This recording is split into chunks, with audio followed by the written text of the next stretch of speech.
Good morning, good evening, good afternoon, wherever you may be in the world. I'm coming to you live from the Secure Nation Beach House here out at RSA. Happy to be here. I believe, Kayla, you are at San Francisco Airport. Is that right? Yes, and you're probably going to see me like pivot as I try to avoid the sun because it just came out. So it is a gorgeous day here in San Francisco, and welcome everyone to Criticality Live, presented by Secure Nation. It's a show where we cut through the noise, challenge assumptions, and talk honestly about cybersecurity today. All right, enough about Kayla and I. Let's get to why you're really here. Our guest. Today's guest is John Collins. He's a strategist who knows how to cut through all the noise, turn complexity into clarity, and he operates at that critical intersection of business and technology, helping organizations stop chasing all the tools and start driving real outcomes. If you're wondering what it actually looks like to align strategy, execution, and impact, today is the day for you. Cybersecurity and IT landscape. This is a conversation, so let's get into it. Welcome to Criticality Live, John. Thank you very much. That was a very nice introduction. Glad to be All here. right. So let's get into it. I like to start at the beginning. So before there was a strategy, before there was leadership, and before AI was on every slick sheet that we've seen from every vendor ever, what started in your actual entry point into the space? Was it intentional? Did you stumble into it? Yeah, actually, it was a stumble. I tell everybody I'm an operations guy. That's what I've done my whole career. I've done a little bit of everything. I've done customer service, sales, supply chain, manufacturing, project management. I was an officer of a startup in an operations role for a while. And a colleague of mine reached out and said, "Hey, we've got this information security project management role open. Would you be interested?" And I thought, yeah, that seems like something to know right now and in the future. And so I took that job back in 2021. Um, and it was an amazing opportunity because I came into a place where basically the whole thing needed to be, either expanded or built from the ground up. So I got to see, you know, probably not all of it because I've still got elements to learn and experience, but a lot of the core basics being implemented and built out. It's always interesting to get into a startup where there isn't anything for you to know what was right or wrong. You're in a pure green field, so it's all on you to make it work. Yep. So you've built this reputation for simplifying complexity. So where did that skill come from? I mean, you clearly have all this experience, and I'm sure you've now not like a copy and paste, but like a playbook. But is there anything in particular that really stands out for you, like where that skill to do that originated? Yeah, well, I think part of it is just my natural personality, right? So, like talking about building out a cybersecurity program and growing from maturity here to here, you can only do so much at one time, right? So there's limitations that you should accept and kind of work with. The other part of it, I think, working at a startup taught me that there was a term we used there called VUCA, right? Volatility, uncertainty, change, and ambiguity. And you just got to be okay with it, right? You might be working on something for months and the plan changes. Okay, cool. How do we drive that new goal, right? So I think those two elements are big. But yeah, overall, uh, keeping it simple. You always have to keep it simple, keep it achievable, uh, take a long range view, and just relax. Right? Pick goals, relax, go get them done. You know, I like your acronym VUCRL because I've seen that so many times where you spend 6 months building out a project and then, oh, the funding got cut, or oh, we're, now pivoting to this other thing that's completely different than what you're working on. And you go, well, there's 6 months of my life I'm not getting back. Let's jump on this new thing. Yep, that happens So, all the time. so In big early and in, little ways. In big and little ways, it happens, right? oh yeah, without a doubt. months, whatever. So anyways. So early in your career, were you more technical, were you more business, or were you trying to figure them both out at the same time? Yeah, it was definitely more like people operations early in my career. Moved into the technical side in like 2012 when I started getting into like ERP system management. We were doing some Microsoft Dynamics build outs and upgrades, and the company at that time was, it was a small to medium sized company, and they need hands, right? Like we need somebody to be a QA tester. Like, okay, I'll do it, right? So that sort of stuff. But post that point, I was involved in significant technology efforts in every role after that. So when did you then realize that the technical savviness wasn't enough? Like when did you have that realization to bring it into like the business context? Like for me, for GRC, I came up with that side of the Mhm. business context really being front and center. Like, so when did that switch for you? Yeah, I think that switched for me. I would say again at the startup, right? So I was an officer of the company, which meant I went to board meetings, right? Which meant I built board decks or contributed to them. And we had this first board meeting with a wealthy individual, right, who put millions of his dollars into this business. And I presented my components of it, operations, we're building out some platform stuff, we're doing all these things, and all went well. And he asked me to hang back after the board presentation. I was like, oh boy, this is gonna be fun. And he was like, hey, listen, I liked your slides. You clearly practiced. You put a ton of thought into this, but I don't care about any of that, right? I want to know, are we making money yet? If we're not making money, when are we going to start making money? And what's the plan to get there, right? So, it's sort of tangential to the question you asked, but knowing what executives care about is super important. So I would say that was a crucial Yeah. moment for me. I think that's a really fair statement, right? Like the business wants to know what they're spending and what they're making. And are they going to be coming out on top? So I think that's very relevant, especially in our field where we get so bogged down sometimes with the technicality of things and the controls. So I think you're spot on.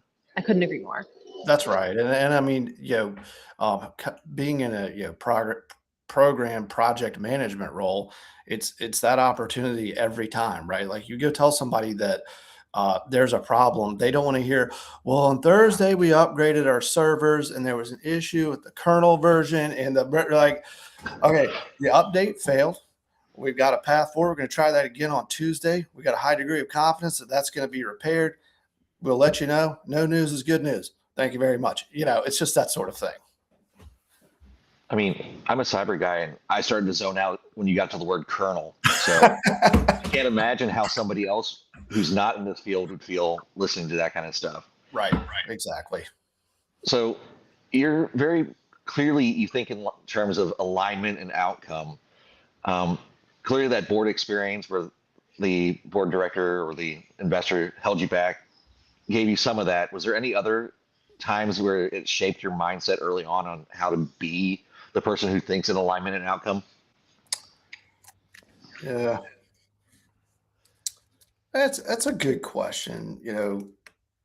I don't know if there's another moment, but I think as I progressed in my career, I just naturally got closer to people who were more business oriented, right? You have enough opportunities to sit down and say, here's a problem, here's how we want to address it, here's the outcome. It's all about outcomes, right? That's something that we focused on in my last role at Stride is what are we getting out of this, right? And it need to be written in clear terms and be measurable, and who's going to measure it, and what does success look like, so not, I wouldn't say any more than that one moment, but just kind of a collection of experiences.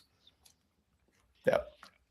Yeah, and I did program management early on in my cybersecurity career as well. And I certainly have a few scars from the experience. You know, You can't make everybody happy, right? And I think in that programmatic role, you're at the intersection of a lot of stakeholders and a lot of deliverables and a lot of expectations and budget and things like that. Is there an example that you have of an early mistake or a failure that really changed how you operate today? Oh yeah. Yeah. Let me think about that for a second because I've got a few examples. All right, so this one's not necessarily cybersecurity related, but it stuck with me my whole career.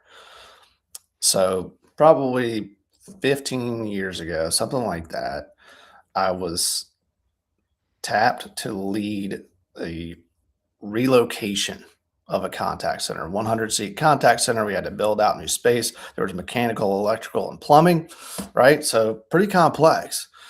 And a lady from accounting came to my desk and I didn't really know her. And she was like, "Hey, I was looking online at your permits and y'all aren't going to move in on time." I was like, "Hi, my name is John Collins. I don't even barely know who you are. How can I help you today?" Right.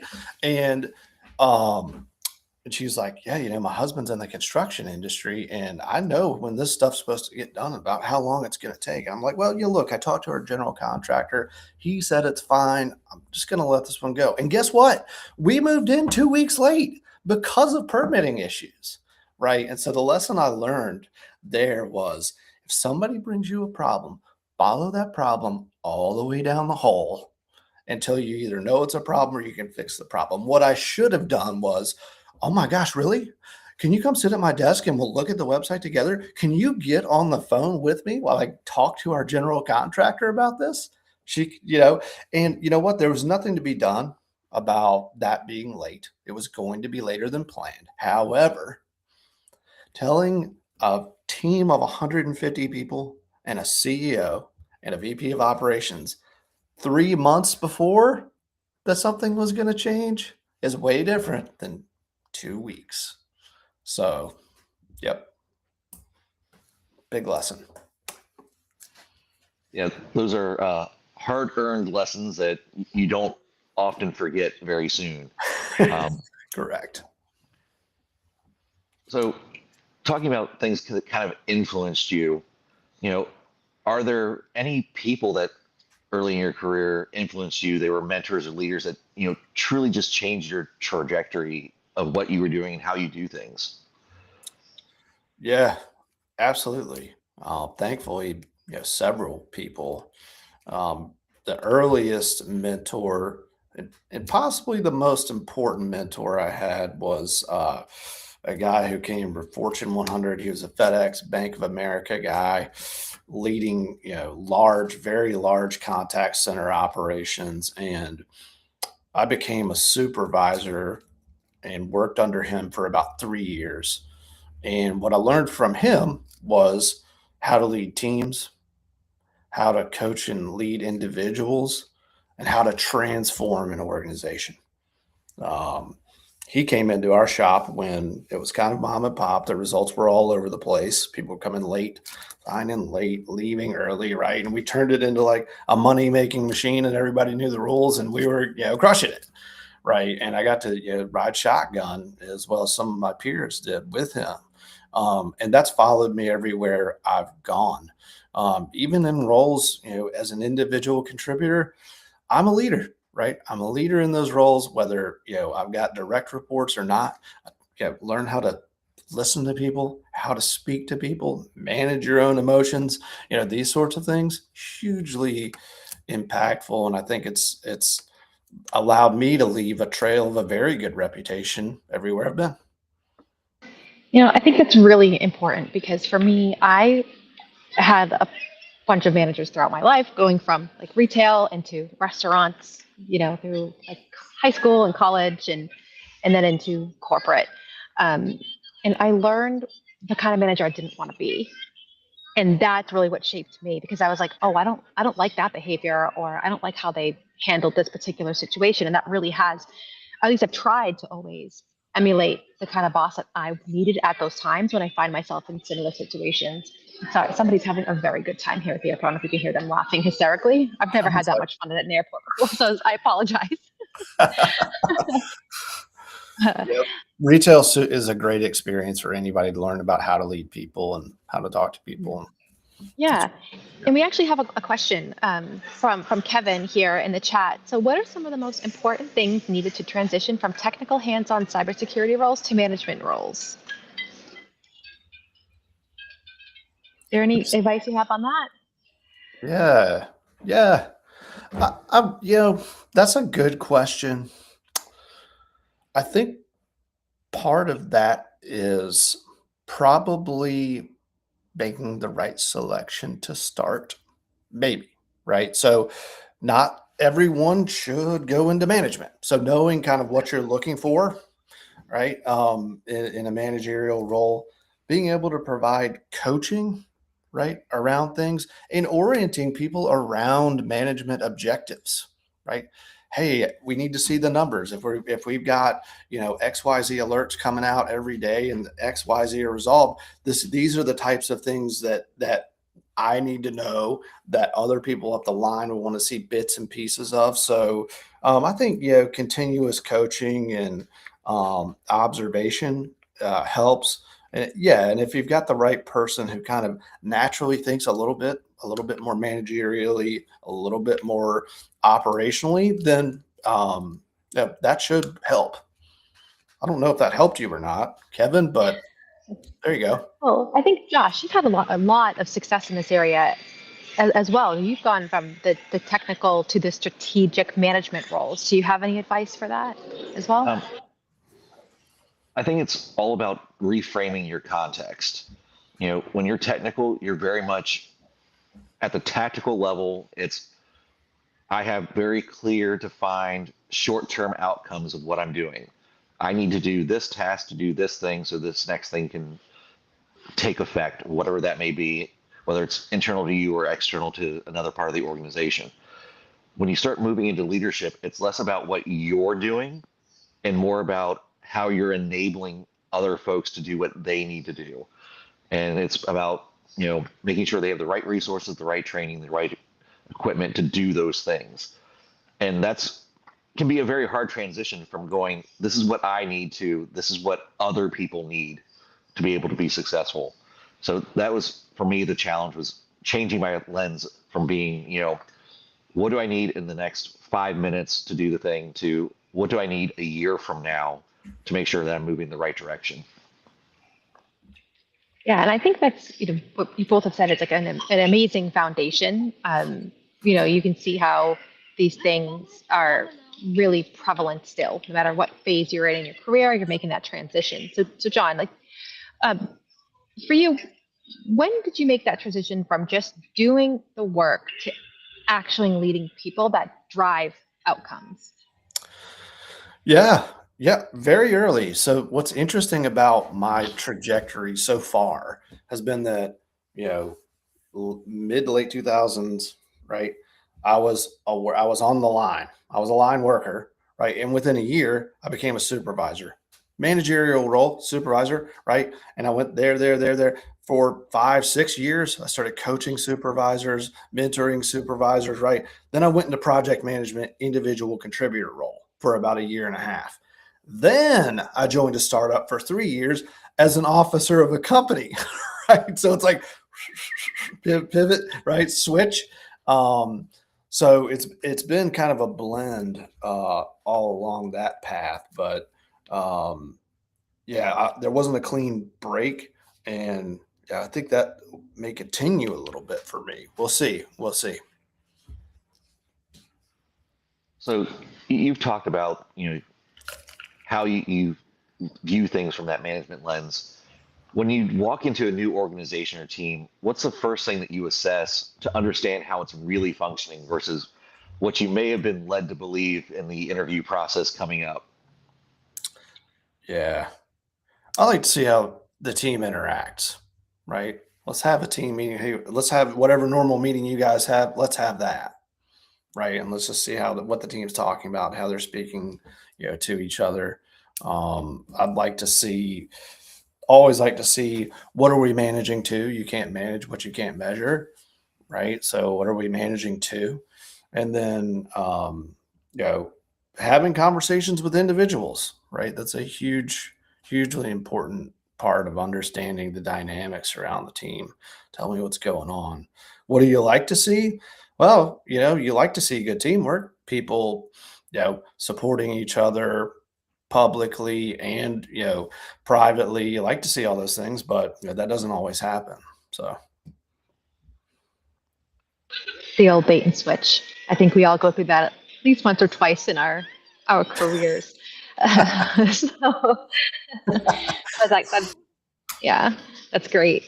Um, so speaking talk about like culture and metrics and things about how not just teams but entire organizations function. How do you then get technical teams to think beyond execution and then to help them connect their work to business outcomes? Is that a culture thing? Is it a training thing? Is it a little bit of everything? yeah, I think it's a talking about it thing. Um, you know, if, for example, you bang the table about somebody producing dashboards on a weekly basis, they'll think their job is to produce dashboards, right? If you talk about what does this mean for me, right? Don't give me a dashboard. Give me that, but also tell me, what am I learning here? What are our objectives, right, as a Yeah. team, whether it's project based or operationally based or whatever the case, sales, what do you name it? What are our goals? How does this feed that? Why do we report on this? And that I think that really helps people kind of line up and get in dialed into that sort of thing. Storytelling. Yeah, there you Yeah. go. I like that. Definitely. So, pulling on that thread a little bit, what do you do when your team is busy, they're productive, but ultimately they're misaligned with what the business actually needs? That's kind of a big problem. Right. So I'll take that question at face value. The team is misaligned with what the business needs. Well, then I think it's incumbent upon the leader to reset, right? Is that internal? If that was my team, I would take some time to reflect and say, how did I lead this team into this position?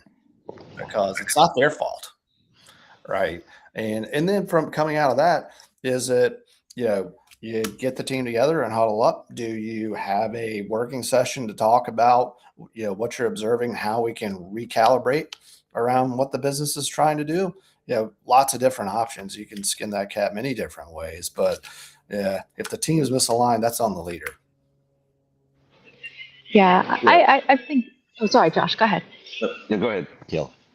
No, I was just going to say I've had a lot of experience with managers not taking personal accountability. So that comment it really struck and sticks because they tend to. Part of my French here, like shit rolls downhill, and they tend to take it out on the people that are beneath them doing the work, but it's their leadership that kind of missed the mark. So I do appreciate that comment. 100%. Yep. I think Kevin had another question. Oh, great. What do you do if you walk into an organization with a poor security culture? Ooh, great question. Love to hear your response on that one, John. Yeah. Well, there's a lot of inertia around poor security culture, right? And you got to winning the hearts and minds of people is so tough, right? When they're focused on whether it's delivering to customers or keeping systems up or whatever the case may be, right? I think, at the highest level, you got to take a step back and assess where's my risk first and foremost, right? Is it truly poor security culture everywhere, right? Try to just build a landscape for yourself and start talking to senior leadership immediately about that, right? Here are my observations, right, of what's going on. I'm starting to formulate in my mind where we want to go first, right? And almost always, there's got to be a top down impetus and a top down understanding of why this matters, why the culture needs to change, and what it will and how it will impact business outcomes. Right. So, I would say if you walk in and you go, everything's on fire, take a deep breath. That's why you're there. Well, we hope that we're there to lead through that for sure. And if you're not, you need to find another role very, very quickly, particularly in cybersecurity directly and then IT as a whole. So one of the things that I'm really interested in is, from your perspective, how do you give your team autonomy while still maintaining the accountability and direction that you have to provide as a leader?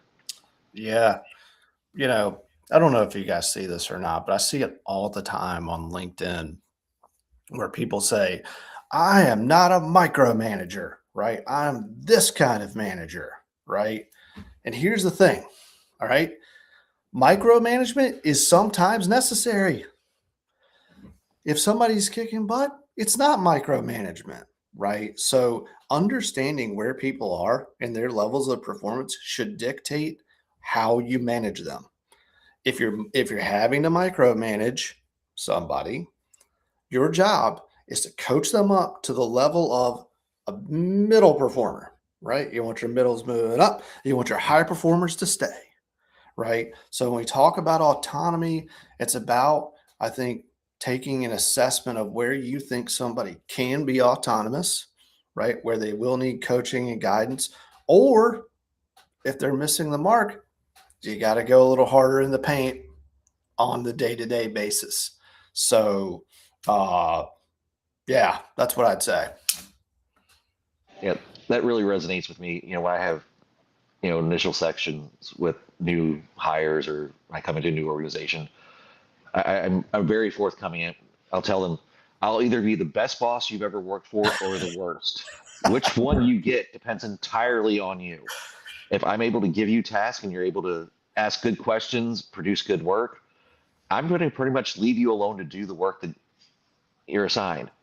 If you give me bad work, you're not doing the things you need to do, I will absolutely be the micromanager to make sure you get it done. And if I'm micromanaging you, that's a key sign that you're probably on the way out the door if you don't improve significantly.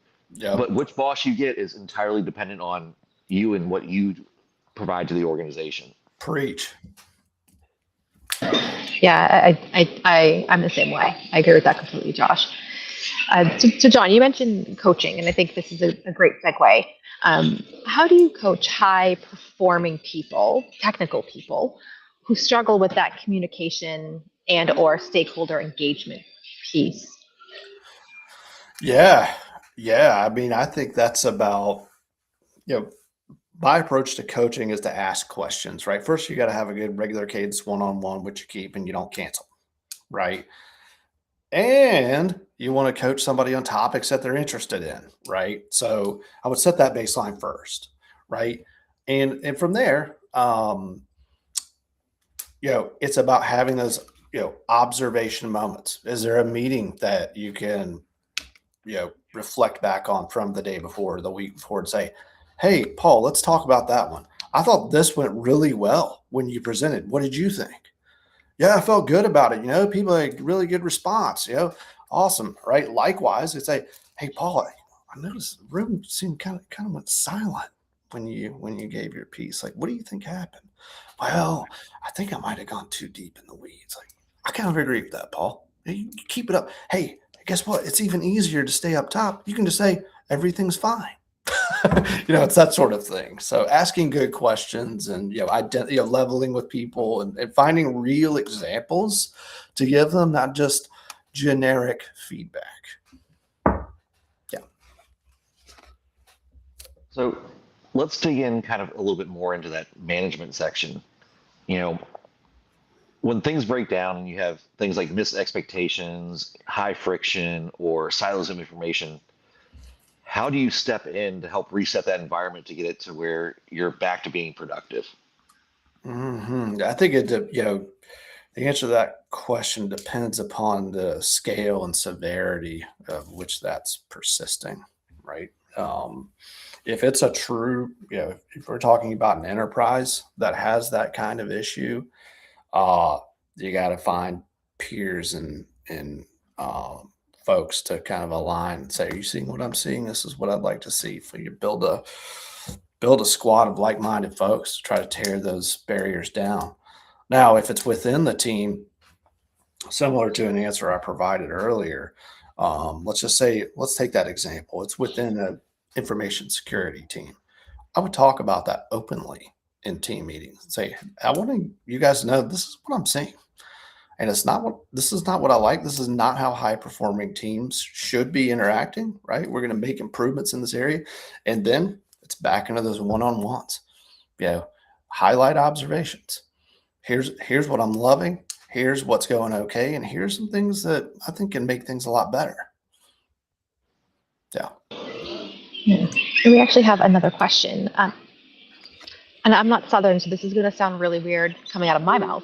So how do y'all feel about attitude reflecting leadership? Josh, don't even. Yeah, I mean, quadruple thumbs up, 100%. All teams are a reflection of their leader. That top down every single time, no excuses. And that even it may be that some leader isn't kind of nasty with their people. It may be that they allow nasty behavior. Okay, you just set the bar for what the culture is within this team, no matter how big. So 100%. And I've never encountered a situation where I've personally observed bad culture and thought, well, that's not really the leader's fault. It's always the leader's fault. And even if maybe somehow it's not their fault, it is their responsibility to clean it up. So. Yeah, and I think the complacency as well, but is another one that kind of permeates throughout the team. But sorry, Josh, I didn't mean to cut you off. One, Kayla, I won't try to do the Boston accent if you don't try to do the Southern accent. Make you the deal. And to your point, yeah, I've been in organizations where, I came in, I was the new leader. It wasn't my fault that the culture was bad, but now it's my problem to fix it. So it's definitely one of those things where it's ultimately on the leader, regardless of how you got there. You got to figure out a way to get to where you need to be. Yes, agreed. Yeah. So, all right. I think, from my perspective, I think that question kind of capstoned how we all feel about leadership. Is there another question in here? Sorry, I'm trying to just scroll through. Oh, no, maybe not. No. Actually, I have one last question for you. Actually, no. I already asked you that question. Josh, I think it's up for you, my friend. All right. So we talked a little bit about leadership, and it's clear, how much this comes down to people, alignment, and execution. So let's kind of shift gears into the technical lane a little bit. And when you look at the work itself, what's really changing under the hood right now in the industry from your perspective? Oh my gosh. Yeah. What I'm seeing and hearing is that people are focusing on being resilient as opposed to having the world's best barbed wire fence, right? It's like somebody's going to get in here no matter what we do at some point. So how do we get into a resilient posture with our most critical applications first? And then, over time, everything that we deem critical. From my perspective, right? Not being an engineer, not being a CISO, that's what I'm seeing and hearing. Yeah. When all of us started early in our career, some of us longer ago than others, there was a very clear defined perimeter. I knew that I could build this massive fortress around the edge, and that should, in theory, protect me from most things. And in 2026, your perimeter is as porous as Swiss cheese. You have everything's a SaaS-based application, and your only kind of true plane of management is identity. So to your point, it's definitely a thing where we've moved to kind of the assumed breach thought process versus the, they have to get through my castle first. Yep. Yeah. So kind of adding on to that, from your vantage point, John, like what's like one area that is either tech or cyber where people aren't paying close enough attention to it? Oh gosh. That's a good question. I don't know if I've got an expert answer on that, but I'll tell you this. What I am seeing is a lot more focus, as Josh mentioned, on identity, right? And identity governance. There's a lot of products emerging around that.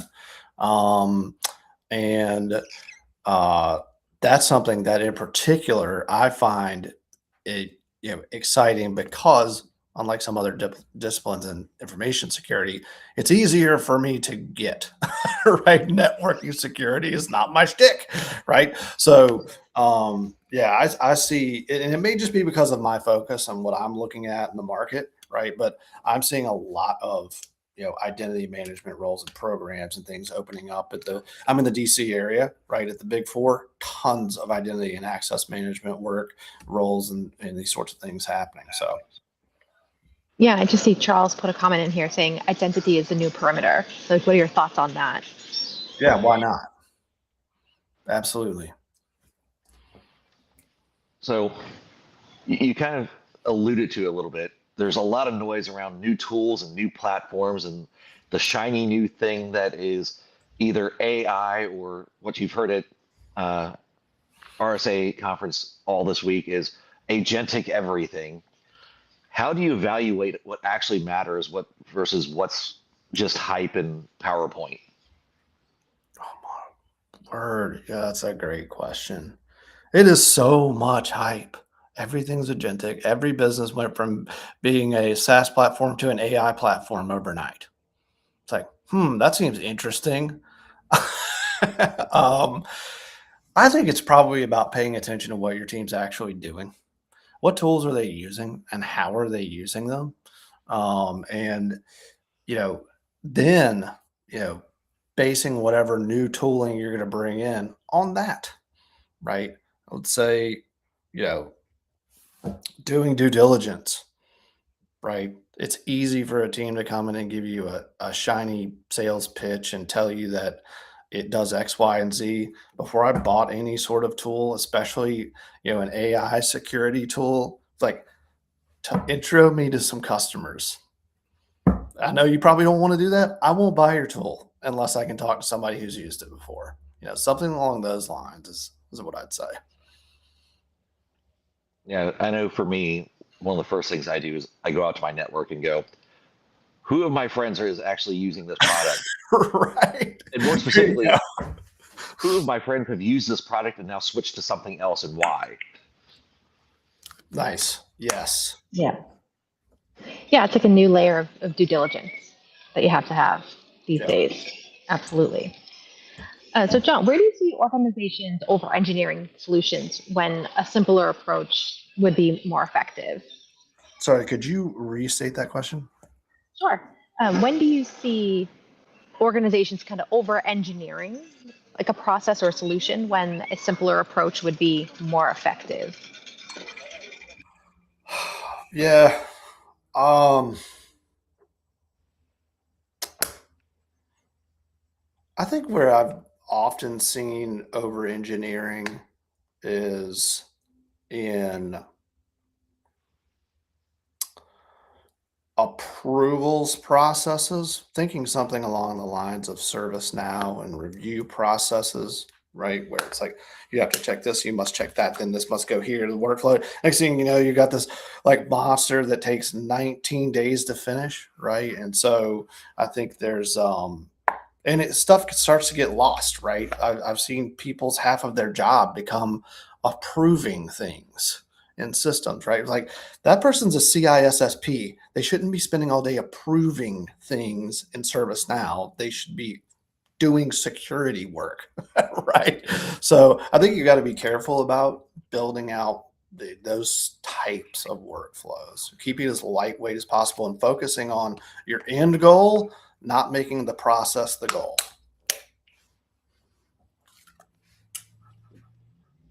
Yeah, and that makes a lot of sense because I've seen it where even something like an e-cab that's supposed to be super fast because you have something that's hard broke take over a day to get approved because there's a process and you have to have 12 people approve every action, even for these emergency things. Yeah. Sometimes we get burnt by the processes we build in place to make sure that we're doing the right things. Yes. So, kind of taking that to the next step, how do you think about architecture decisions when you're balancing things like scalability, security, and in 2026, business speed? Yeah. Architecture decisions at business speed. That's a good question. And I'm not sure I've got a great answer for it, right? But I think about having your frameworks and understanding how you want to build something, right, versus what is acceptable or must be done. Um, there's plenty of times, whether it's an architecture decision or whatever the case may be, that you take on a temporary, we're going to do it this way for now, right? And then we'll come back later and fix that. The key is that come back later part. People don't come back later. There's a new thing, right? So I think for me, especially coming from the programmatic space, I take note of that. Okay. And I'm going to follow up on that and put it on a plan somewhere so we can say, we said we wanted to come back to this. So, yeah. You mean governance? Yeah, something like that. The number of times I've seen the temporary fix become the permanent fix because nobody ever went back to actually address the problem is astronomical. Yes, all the time. So what's one technical trend that you think is being misunderstood or implemented poorly across the industry? Gosh.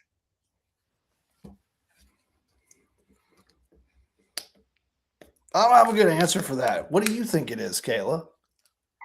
One of the things that I think is misunderstood is privacy and how it relates to AI. And the reason why I say that is when I was building my GRC programs, it was technical privacy and trying to adhere to the highest level of compliance, which GDPR. GDPR is the base underpin of the EU AI Act, which is the only real robust federal law out there right now for clients. And I feel that it's over engineered or under engineered. There's not anything kind of in the middle of that. Yeah, see, I wouldn't have had that answer. That's awesome. What about you, Josh? What do you think? I think it's the push to do AI. You have all the business leaders going out saying we need to do AI, and they don't have a specific thing they want to do AI with. There's the stat from MIT that says 80% of all AI projects fail. And when you kind of look at the root cause of that, it's often because they just say, I want to do AI. They don't pick, here is something that we're doing as an organization that is boring, repeatable, is something that's more scale than we want to deal with. And let's actually build something AI specific for that. And when you do that, you have usually fairly good outcomes. But just saying, I want to do AI and telling people to, go get ChatGPT or go get Claude and, vibe code your next thing. you tend to have poor results on the back end. That's really funny. That's so true. And I think it's fair too for CEOs to say that because they're not supposed to come up with all this stuff. And I think that's incumbent on the people down the line to say, like, if somebody came to me and said that, right, my first response would be like, heck yeah, let me come back to you in 30 days with something and throw it on your desk. Okay, that sounds good, right? And you go out and find out what are our opportunities here? What are the pieces of our business that we can leverage AI and say, all right, boss, bam, here's a menu. Let's pick 2 or 3 of these things and go do those first. Yeah. So anyways, managing up, important. Yeah. So we have a question from Robert Roach, and I'm going to paraphrase because it's kind of long.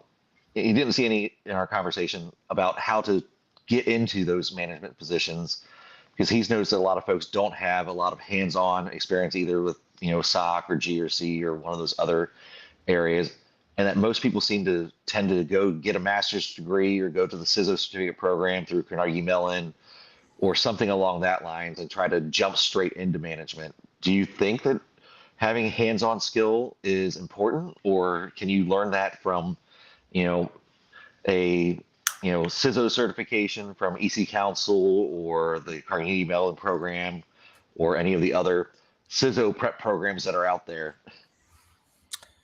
Yeah. But I think you can learn. Yeah. The classroom's a valuable place to learn. And some of those places, like I know that the Carnegie Mellon's like hands-on, right? That's hands-on, valuable experience there. There's nothing quite like having done it before. But I think, that starts with a conversation. I'd say with your manager, and say, I'm interested in this, right? And understanding like, what do those competencies look like? Where do I think I sit today? I've done that before with a manager and said, here's where my competencies, I give myself a star rating. I'm a 1 here, I'm a 5 on that, right? How do we build a plan to get there? I think that's a really tangible way for you and your manager to engage in that conversation and kind of get there. Great commentary. Yeah, I use the 9-box method with my teams. I don't know if you've heard of that before. You can check it out, but it's basically looks like a 5x5, but it's it's a 3x3, and you start at low performer and all the way up to like high performer, but then you have like a succession boxes in the middle. So if you have staff that you're rating through your normal HR processes, and they fall within the succession planning, then you should be having those exact conversations. Like if they've already proven themselves as being highly effective, that is an area where you say, okay, so-and-so leaves. Could this person get slotted in? How do I get them there? And base it off of like those exact conversations of what they want to do and be upskilled into. So I think that's, for me, it's been an effective way. And if you're interested, I can share the 9-box that I use, the methodology. That's awesome. I was a program manager. I have to, have a consistent approaches. So when you're looking at, systems, environments, or teams, what is kind of your go-to signal that something is fundamentally broken with the organization?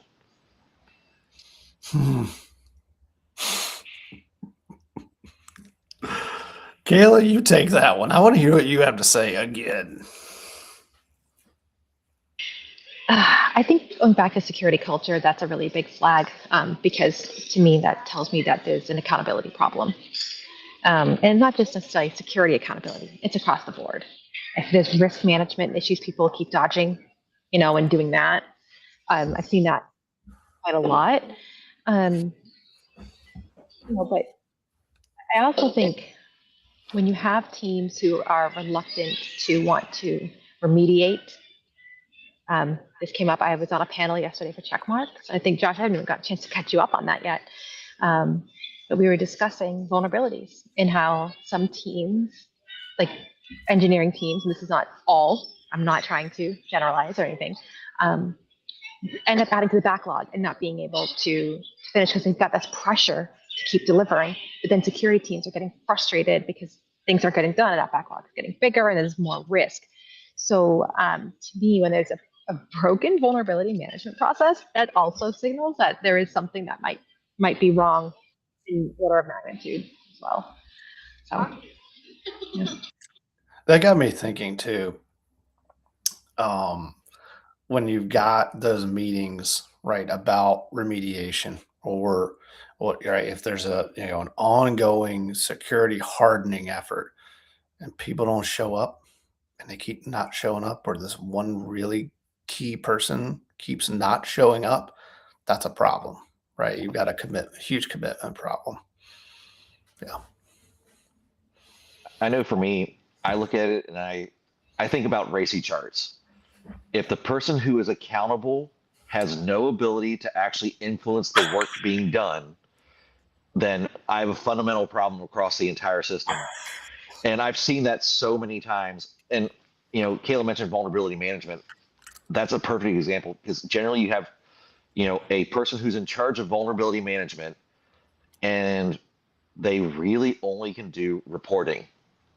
They can tell you this is a vulnerability, but another team owns the actual action to do Mhm. that. If they don't have a mechanism to hold those people accountable to do the work, then the system's fundamentally broken. If you have an engineering team that's responsible for doing the patching, the vulnerability management person can tell them all day long, open, 1,000 ServiceNow tickets that are critical vulnerabilities, and you can have a policy that says they have to be fixed within, 48 hours, but if they have no means to enforce it, you don't really have a process that's working.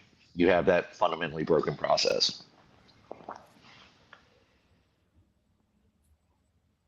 Yeah, definitely. And Josh, have you seen that? Like, I've seen that before, right? And while I wasn't deep in the management of vul management, right? And how do we make it more robust? How do we make it more effective?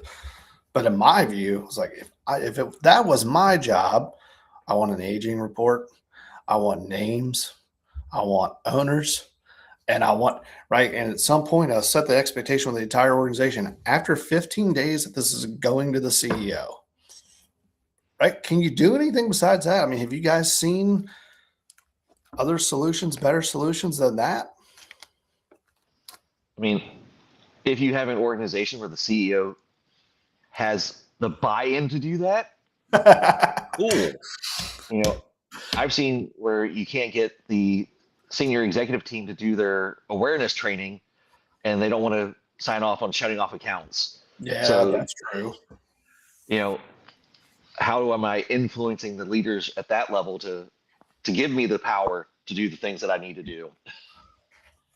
That does assume that buy-in, and that means you got to go have some Cabernet and a couple steaks with your people and talk shop, I guess. Yeah, absolutely. And I switched from reporting ticket closure to reporting risk reduced, Hmm. and tickets that were open too long that were critical was a critical exposure. And I just kind of just flipped it a little bit and was saying, okay, so steering committee, CEO, are you cool with us accepting all this critical risk of things not being closed on time? And that changed the conversation quite a bit as well. So Right. that was my success in that area. Took a long time to get there though. Yep. So And then if I you was, have, I was curious, actually, Kayla. I was actually curious more about that for your steering committee, your CEO. How, what did it take? It took a long time. What did it take? I'm assuming you didn't say, let's make a steering committee and poof, a steering committee popped up. Like, what conversations did you have in order to make that happen? I'm gonna really annoy you because that's exactly what I did. um, Good for you.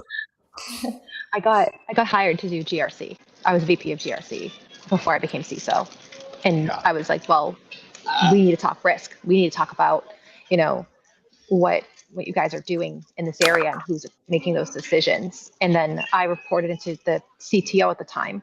Um, the steering committee did become more honed when I started reporting to general counsel as CISO. That Mhm. was much more successful because once you have a general counsel on your side who understands the holistic enterprise risk and kind of what you're talking about from contract language and things from high dollar clients, you kind of wield that legal hammer around a bit more unintentionally. Just they just turn around and say, well, so and so client, $20-30 million a year says otherwise, and you get things accomplished. Yeah, that helps. Yeah, you put it in the money context. Everybody speaks that language. Nice. All right. Well, we are actually coming up very quickly. This has gone by really fast. This is probably the best conversation I've had in an airport. So this is great. um, so John, we always end Criticality Live with a set of core questions for practical take it with you insights for the audience.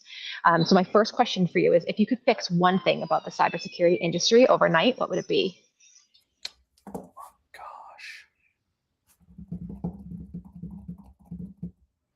That's a great question.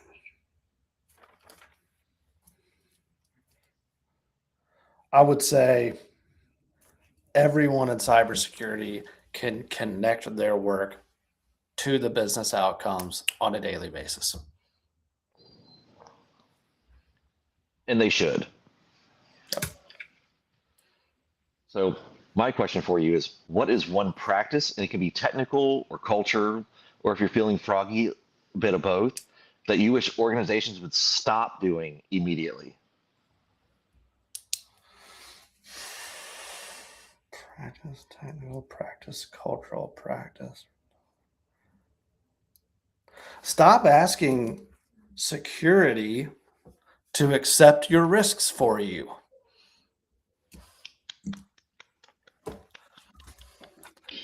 Back to that accountability discussion. Yeah. Love that. For our listeners who want to follow your work or reach out with any questions, what's the best way to contact you?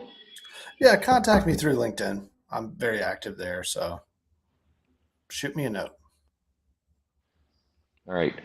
And before we let you go, do you have any final thoughts you want to leave the audience about cybersecurity leadership, building security programs for 2026 and beyond? Yeah, you know what I'd say?